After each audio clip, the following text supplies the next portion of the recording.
Good morning, Liberty. It is Wednesday morning, May 15th, 2019. My name is Michael Bolden, broadcasting to you live from my home office and studio here in downtown Los Angeles for the 10th Amendment Center, where we multicast live through our channels at YouTube, DLive, Periscope, Facebook, and Twitch.tv. Plus, of course, we have all the archives, podcast versions.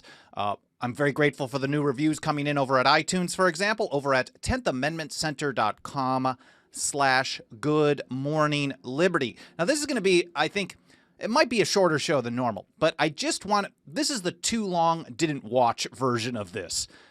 In summation, the federal government investigated the federal government and determined that there was no way for the federal government to determine if the federal government did anything wrong without jeopardizing the federal government's federally protected secrets. That's what you get when you rely on the federal government to limit the scope of its own power. We know that Thomas Jefferson and James Madison warned us a long time ago.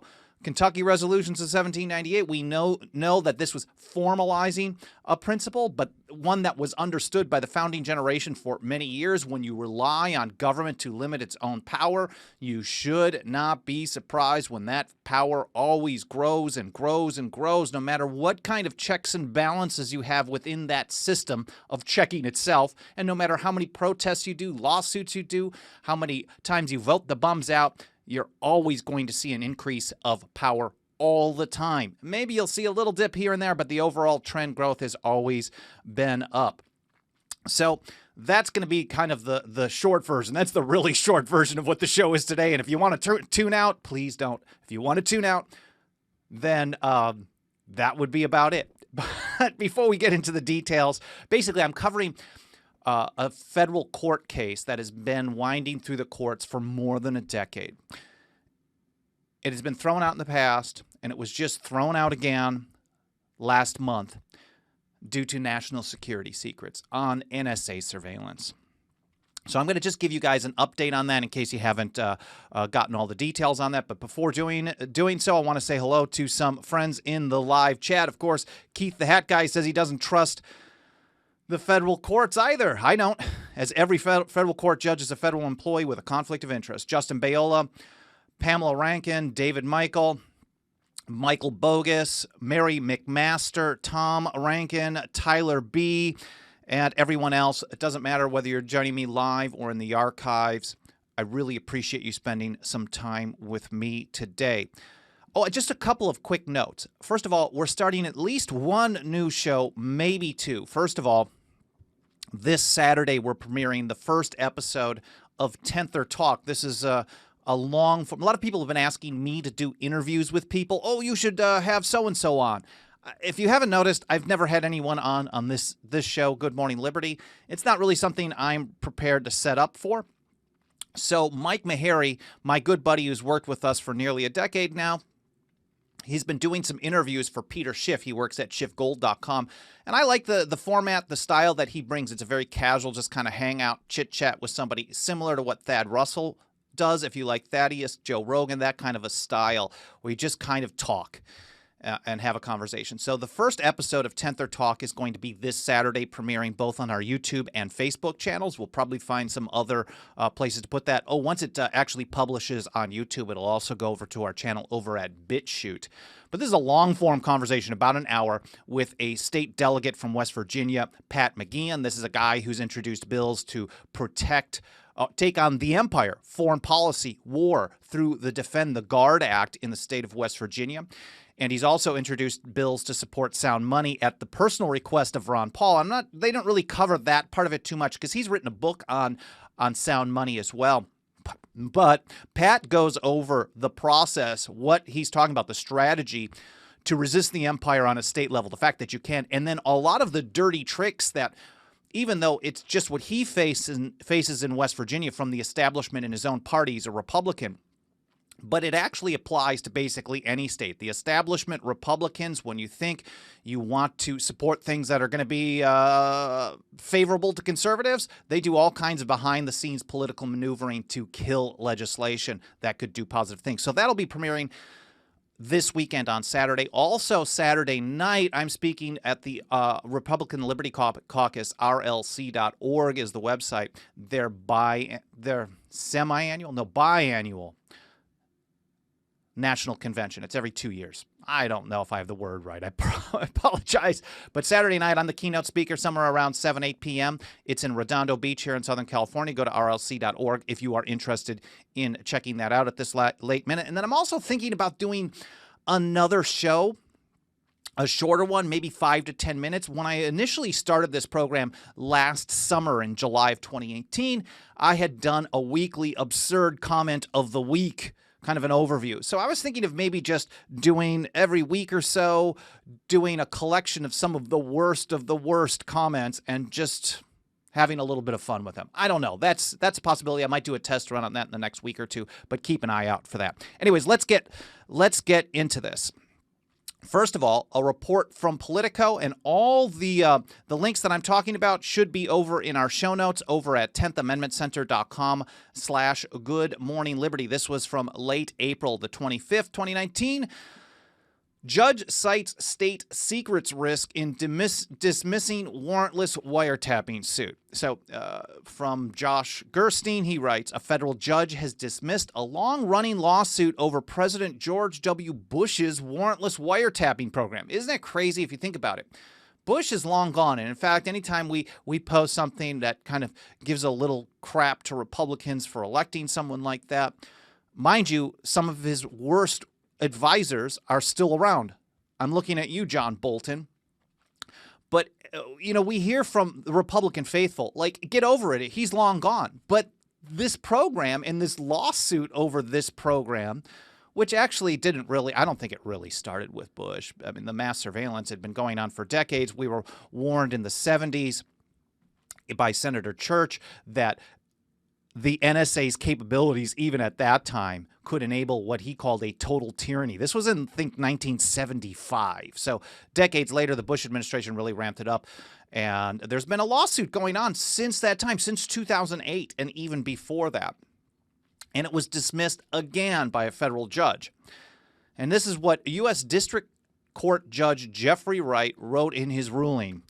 Quote, the court cannot issue any determinative finding on the issue of whether or not plaintiffs have standing without taking the risk that such a ruling may result in potentially devastating national security consequences.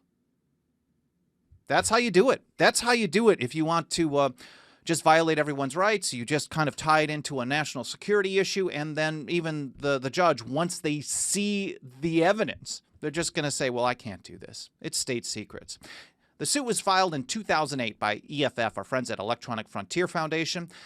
They alleged that this snooping, eventually named the Terrorist Surveillance Program by the Bush administration, violated the Fourth Amendment, as well as the Foreign Intelligence Surveillance Act, FISA, which was just extended. I believe FISA was extended specifically by the Trump administration for another 6 years early last year. So all these people have been pretty bad.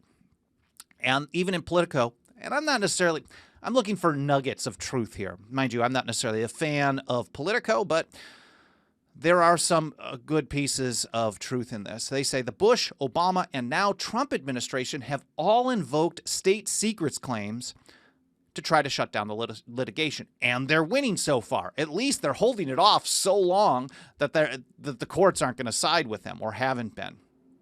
It was originally dismissed back in 2009. So they filed it, EFF filed it back in 2008. Then it was first dismissed in 2009 because the judge, it was a different judge at the time, they said that they couldn't. It's a crazy catch-22, and I'll get to that in just a moment. But the plaintiffs lacked enough proof to establish standing. So they couldn't prove that they were being spied on to show that they were they had standing to do the lawsuit, but you couldn't have that proof because of national security. So there was, in other words, they're creating a scenario where you can't actually go forward with the lawsuit no matter what you do. So this Judge White, Jeffrey White, previously ruled that the plaintiffs were unable to prove standing to pursue their Fourth Amendment claims without exposing state secrets. So you can't prove your standing because it's national security and it's a state secret. And so if you don't have standing, you can't have the lawsuit. So they could do anything they want under this kind of approach. People seem to be okay with this. And in this last opinion, they call it a ruling. You're wrong, Politico. It's an opinion. Federal courts issue opinions. They don't create law. They don't rule. Rulers are not under the kind of system that we're supposed to have, although we certainly do have them today.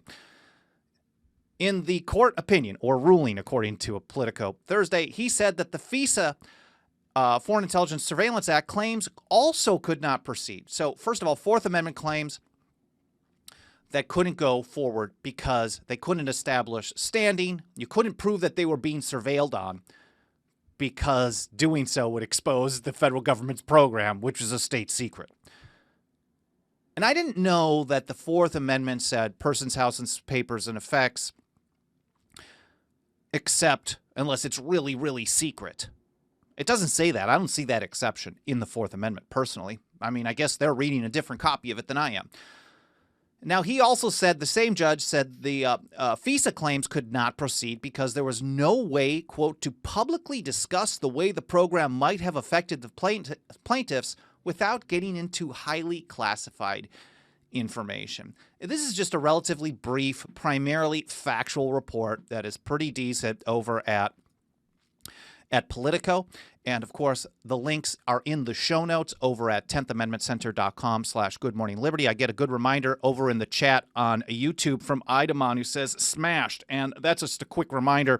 If you are enjoying the show or you like the program, you want to help spread the word, all of the platforms you may be watching on, primarily live, they're all very easily triggered. And it takes just 3 really easy free things to do to help tell the platform, their algorithm, to show the program to more people. That is, smash the like button, leave a comment, share, and subscribe too, because we want you to get notifications and get through all the mud and junk of other programs, because this is the best, right? So, unfortunately, this is not a very positive report, and there's no way to really spin this other than the federal judge and the federal courts are taking the position that there's no way to even have a suit. You can't do discovery. You can't have any publicly released information. And the judge may even know that this is happening. We don't know the judge's opinion. They're basically just sidestepping it. And the way that the EFF reported on this was just saying, the judge sidesteps the legality of the issue by just saying you can't do standing. You can't discuss it. So, again, this is how Mike Meharry put it in his short report, how I started out the too long didn't watch, TLDW, I guess, instead of TLDR. In summation, the federal government investigated the federal government and determined there was no way for the federal government to determine if the federal government did anything wrong without jeopardizing the federal government's federally protected secrets. I cannot repeat that statement enough. It might be the best thing that Mike has ever written. Personally, it's got the most punch, it's the most truth, and it should be the most eye-opening, that if you are counting on these people to do anything for you, you are going to be in a really bad place. A few years ago, I was on a panel discussion for a Restore the Fourth event, hosted partly by my good friend Pablo, who lives here in the Santa Monica area, plus Restore the Fourth San Francisco. And it was in Pasadena, Southern California, and there was a panel with myself, Peter Biebring, who's a really good guy, a staff attorney with the ACLU SoCal, Hamid Khan from Stop LAPD Spying Coalition, and I forget somebody else, another activist. And this was while Obama was still in office. And of course, there was a mainstream media, kind of a technology media reporter, and they basically covered it. This guy absolutely could not stand the fact that I was on this panel. Who brought in the neo-Confederate? Of course, that's the message that we always get. If you saw my episode on how they all sound like Rachel Maddow when it comes to nullification, you'll see that that's basically what I get. When you oppose centralized power, it doesn't matter. They're always going to call you a neo-Confederate, a racist, or something along those lines. A terrorist is what we heard when Bush was in office. Move to Cuba. If you don't support our boys invading Iraq, you must be with the commies, so get the hell out of the country. This is the type of thing I've heard no matter who's in power. But basically, what I warned them about, and I was getting some groans from people when I was saying, you know, going to court isn't going to work. You can't trust these people. And basically I was hearing like, okay, well, you know, this is the process. I said, no, this really is not the process to rely on them. Of course, you should file a lawsuit out of principle. But if that is what you are counting on and you are doing nothing else, you're going to be in a lot of trouble. And if you don't take a position that you should turn off resources to the NSA, stop participating, and take every opportunity to throw roadblocks into their infrastructure possible, everything that you might do now, even in the best case scenario, is nothing more than a little Band-Aid, a temporary one. But I don't know if they were necessarily listening at the time. Anyways, over at the EFF, Mike also pointed out, so the case can't proceed. He says, in other words, the federal government gave the court evidence and then argued that the court couldn't use that evidence to determine whether the NSA spy program was legal because it would jeopardize national security. And he says the Electronic Frontier Foundation represents the plaintiffs and called the case a catch-22. And they have an entire article on this that came out a couple of weeks before this ruling. I put ruling in quotes. This ruling came down. And again, all the links are in the show notes at 10thamendmentcenter.com/goodmorningliberty. And the title of this post is Government Fights to Trap EFF's NSA Spying Case in a Catch-22. And I'm just going to read this paragraph because I think it's worthy of listening to. And for those of you, if you are catching the sound of a little drilling in the background, I had a long respite from construction right below my apartment here, but I'm getting a little bit this morning. I apologize for any extra kind of sound noise pollution, we'll call it. I don't think it should be too bad. But anyways, here's what EFF had to say on April 11th. The U.S. government admits, and of course it's common knowledge, that the NSA conducts mass dragnet surveillance of hundreds of millions of Americans' communications. It has done so via a series of different technical strategies and legal arguments for over 18 years. Yet, they write, the Justice Department insists that our legal fight against this spying is bound by a catch-22. And this is the key part. No one can sue unless the court first determines that they were certainly touched by the vast surveillance mechanisms of the NSA. But the court cannot decide whether any particular person's email, web searches, social media, or phone calls were touched by the surveillance unless the government admits it, which of course it will not do. This really bears repeating. The federal courts are taking the position that you can't sue unless the federal government, you can't sue over illegal, unconstitutional, warrantless surveillance unless the government admits that you were caught up in their surveillance dragnet. And then the government itself is never going to do that. We know that. No one's ever going to do that. So what's the point? I don't know. Maybe they're hoping that over a decade, maybe. And kudos to them for having persistence in the strategy that they believe in. EFF does not, and I'll give them credit, they are not bound solely by activism in the courts. While this might be their primary mechanism for what they believe in, it might be. They do a lot of activism supporting legislation at a state or a local level, very 10th Amendment-y, and I don't know if they'd necessarily want to admit that, but very 10th Amendment-y to undermine and nullify in effect and practice various mass surveillance programs. So kudos on them for having a broad strategy and having persistence. Most people give up. And if you're a lawyer, of course it's your duty to defend the law the best you can, no matter what the odds. So yes, even though I would never take this strategy because I think it is absolutely foolish. It is a waste of money that can be done, that can be used better elsewhere. So you can't sue. The federal court says you can't sue to limit federal power or even to look at it. We don't know if they're necessarily going to limit federal power. We don't know if the federal courts would do the very rare thing and overturn something. You can't even go through the process unless the federal government says it's okay. It's absolutely nuts. Dawn Freya over on Facebook says this is one word: tyranny. Absolutely. Relying on government to limit its own power is tyranny. Dan Reed says it's not illegal if the president does it. And that's basically the position that all modern presidents, all modern executive branch administrators have taken. Jeremy Anderson says, sounds like we need to know if the government has the right to have secrets to begin with. If so, what kind of secrets? Can they hold military secrets for weapons?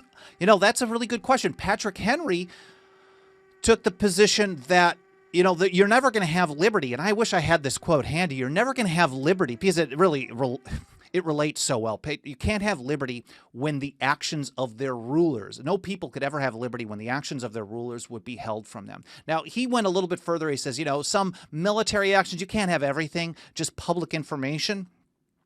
But when the general rule is that they're just hiding everything, you're never going to have liberty. And I think Patrick Henry would have been absolutely correct. And Robbie Niehaus is absolutely correct when he says it goes a lot further down than just the president, regardless of party affiliation. Yes. And I should be clear in that the blame is not just on the executive branch. Certainly, Congress passed this. The executive branch started doing it without authorization from Congress. Then once Congress found out about it, they pretend to have some opposition, and then they reauthorize it over and over and over. And then the federal courts are part of the problem. Then local police participate in it. They use all kinds of mass surveillance tools handed to them by the federal government through grants or direct gear handouts. And so they're all participating at various levels. And that's how Don put it. All three branches are dragons. Jeremy Anderson, thanks for the answer. I'm not sure how good it was, but I did my best. And Dan Reed was quoting Nixon on that one as well. So just to wrap it up here, this is what EFF had to say one more time. As for the Ninth Circuit ruling, DOJ attorneys said it doesn't apply. I don't know if I have context here. Let me take a quick look here. Oh, so they were basically saying, so there was a leaked document that said, you know, this is actually happening. They said that, you know, we can't verify the veracity of this, so we have to throw that out. They actually, I think they had Snowden come in and put a statement, Edward Snowden, but then they said he's not a reliable witness. I don't know if the term was reliable, but they threw out him as well because he's not trustworthy. Of course, they probably want to charge him with espionage at some point, and they want to put him in jail. I think, what do they say? He should be killed. I mean, for telling us the illegal activities of government, I mean, I guess you are going to risk death doing that, without a doubt. So, here it is. Because the government refused to formally acknowledge the document, Snowden submitted a declaration in our case confirming that he had seen the report when he was an NSA contractor. DOJ attorneys told the court that Snowden was not competent, quote, not competent to testify. As for the Ninth Circuit ruling, DOJ attorneys said it doesn't apply because our plaintiffs must first prove they were surveilled, and they cannot do that unless the government agrees. Catch-22, the government makes it impossible for you to say if the government is doing something wrong to violate your rights. If people do not stand up against this kind of thing, people like, as funky euphemism says, Bill Binney, Snowden, Thomas, I forget Thomas's last name. I do follow him on Twitter as well. But Thomas Drake is another one. So there's been a lot of great whistleblowers who've exposed this type of thing, and they've been aggressively attacked. But people, as long as they continue to stand by and allow it to happen, always worrying about what, if your only concern is to make sure that Team A doesn't hold the reins of power in Washington, D.C. versus Team B, or vice versa. Like, if your entire existence to support liberty in the Constitution is to make sure Hillary is not in there, or Kamala, or Trump, or whoever. You're missing the root cause of the problem, and the root cause is that they have too much power, and it doesn't matter which one of these people you choose, they are continuing to use way too much power. Trump signed the extension of the FISA for another 6 years, so clearly he's been on board with that as well. So just taking a quick look here in the chat as well. Don Frya says, boom, nailed it. All our enemies of the people. Oh, hi, over to EHP training. Frank I says, a nationwide battle of Athens, Tennessee is coming. I'm not sure. David Michael, are there no whistle-blowing watchdog WikiLeakers in the NSA? Well, we certainly had some, without a doubt. And people got really upset, but then they get distracted by other things. Everyone's a racist, Russiagate, and I don't blame the bad guys in power. If you watched V for Vendetta, there was a time where the people were getting really uppity, and they were in the secret bunker, and the Chancellor Sutler, is on this giant screen talking to his lead people, and he basically said, let's remind these people why they need us. And it was to establish this kind of media narrative that there was all kinds of bad things and government had to come in and protect you. Maybe we see that happening now with threats of war against places like Iran, Venezuela, elsewhere. We've always seen this. Of course, Bill Clinton used that type of activity to distract from his impeachment proceedings. Bush, I mean, they're all bad. It doesn't surprise me that the people in power and their media narrative supporters would want to distract people. But unfortunately, there are too many people who are willing to be distracted instead of saying, oh, that's garbage.